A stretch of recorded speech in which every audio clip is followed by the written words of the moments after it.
Alright, let's jump into this Racing for Vets Team Cincinnati video. The race that we're looking at right now is the pre-final for our rain date number 2 makeup race. This will get us current in the schedule, where I think at this point we'll have a total of 11 races run in a 14 race season. Right now, Racing for Vets, I think we're doing pretty good in the standings. The kart I'm driving, I'm in, going into this race, I'm in 6th position, and I think our other kart, the 222, is in maybe 8th or 9th.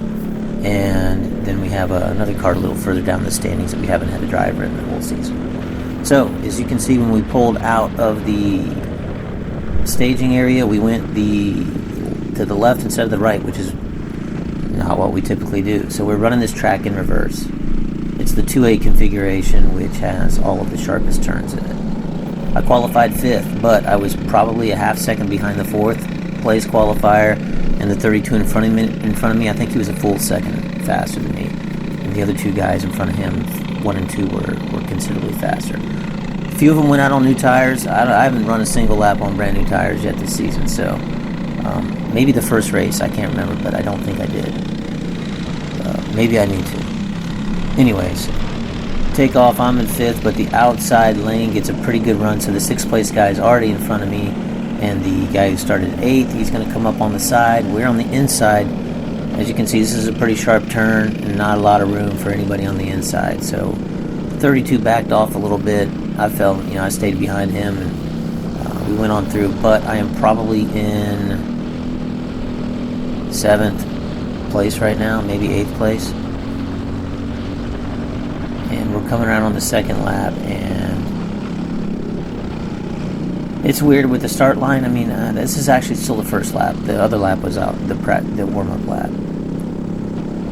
The 32 had some pretty good speed. He swung out. I think he almost got close enough to the side of that guy in front of him, but he couldn't quite clear it. Or the 20 stayed on the inside and was able to keep his speed up a little better than the 32 coming around that turn. So I was able to close right back up on the 32. You can hear me hitting the rev limiter a lot in this race. I probably should have changed my gears. Took a tooth out on the back so that I had a little more top end speed. I was nervous about going up this portion here because it's a hill. Now I'm about to make a big screw up. I'm looking at the karts in front of me, and this turn came up quicker than I thought, and I was nowhere near where I needed to be, and I just kind of locked them up and spun out. Unfortunately, my teammate in the 222, he went in the grass also. I drove back to the grass a little bit there just to stay out of the line so I could get back on track. If I would have just stayed in the concrete, I never went in the grass. If I'd have stayed in the concrete, I would have still been in the racing line, and I wanted to get out of it until I got up a little more speed. So I lost, I think, about 4 or 5 positions right there. My one teammate in the 4 actually pulled up alongside of me, but because of the mounting of my camera, you can't see that he was inside of me back there when I was by the 72. They were both pretty close. But now I am in 15th position. So not what I was hoping for.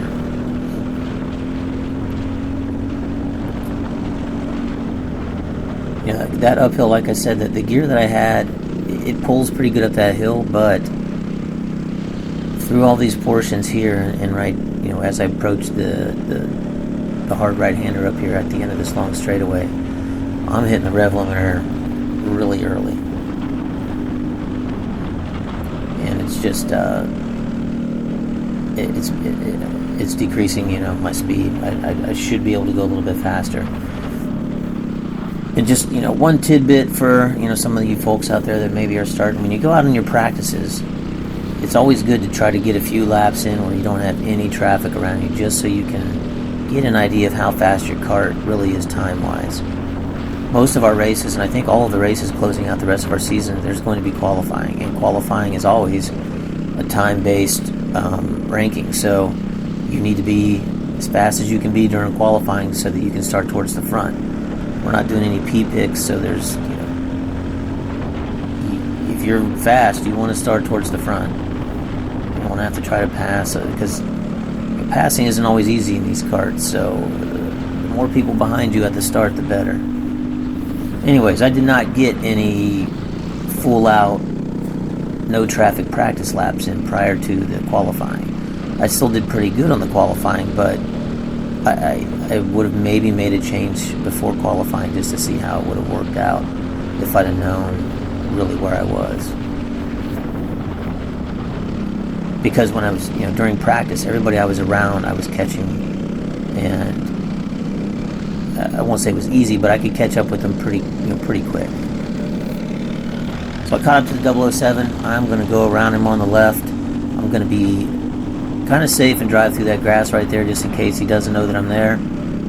It didn't upset the kart much anyways. I did go a little wider out in that turn than I had been, but I was still able to keep my foot down and keep my speed up, and I had enough space by the time I got to that little kink that I was able to go through it. And the good thing was, with the way that pass went, it didn't slow down my lap time. Sometimes if you catch up to somebody, depending on where you catch up to them in the track, it's going to decrease your lap time. And unfortunately, the guys in front of you that are fast are just going to start gapping you a little bit more while you're trying to figure out how to get around somebody who's a little bit slower than you.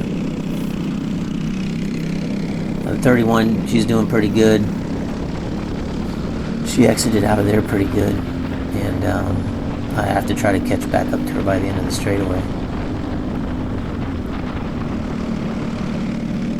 I'm pretty sure I went through that about as hard as I could. I wasn't really, trying to lag back or anything to try to set anything up.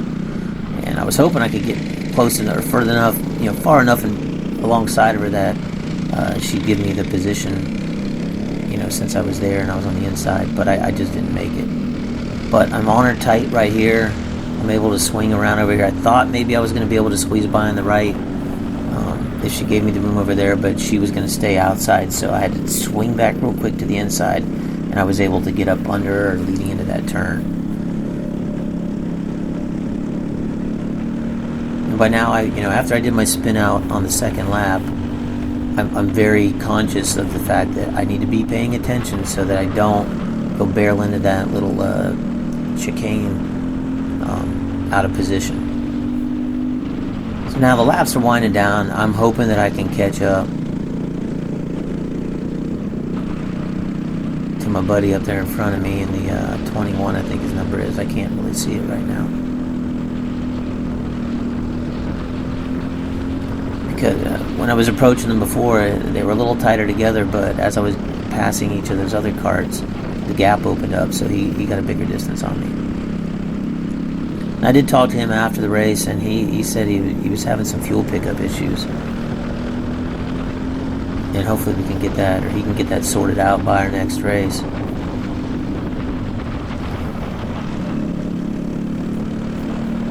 So I'm still working hard to catch up to him.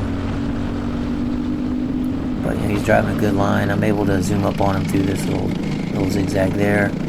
I like that turn. I was getting a pretty good hang of it as the day went on. So he's looking around. He knows somebody's behind him, and he realizes that I'm back there. So I'm able to do that. This is about the one place I could find to pass, is to kind of take that tight and just hit that turn like that. And it worked. It got around him. So now we're winding down. I'm going to give a shout out to some of my sponsors, something I never do and probably should be doing. And I won't be able to rattle them all off, but I'll get the ones I don't get in this on my next video. But I do want to give a shout out to Challenger Fest, Full Throttle, Adrenaline Park, the OVKA, which is the club I race at, Trinity Karting Group, Margay Racing, and Hoosier Motorsports. I will get to some others on the next video. So again, I said this was the pre-final. So I will finish this race 10th, so I will start in the 10th position. An overall loss of about 5 positions from where I started. It's still not catastrophic. You never know what can happen in these races. Again, if you can drive clean, drive clean. I mean, you should be able to drive clean. And if you start gaining consistency, you'll just start to get faster, I think, as time goes by. I've definitely had a better season this season than I did last season. And, it's just logging seat time. Learning about the kart, understanding how some of the handling works, and the mechanics involved. I think I just took the checkered, yeah. So there's the winner right there. He had a chain issue, but he made it through to win. Again, he went out on fresh tires for the qualifying and just killed it. I think he was 2 seconds faster than me, and I qualified 5th out of 17. So he was leaps and bounds ahead of me. Now I think as the day wore on, I think his times dropped off a little once his tires got a little worn in, and picked up, you pick up a lot of rubber we're running Hoosier tires out here, and they will pick up a lot of debris from the track. Never seems to really bother me, but you'll get a lot of stuff on it. Anyways, that is the end of this pre-final, and I will see you in the final video. Thanks for watching.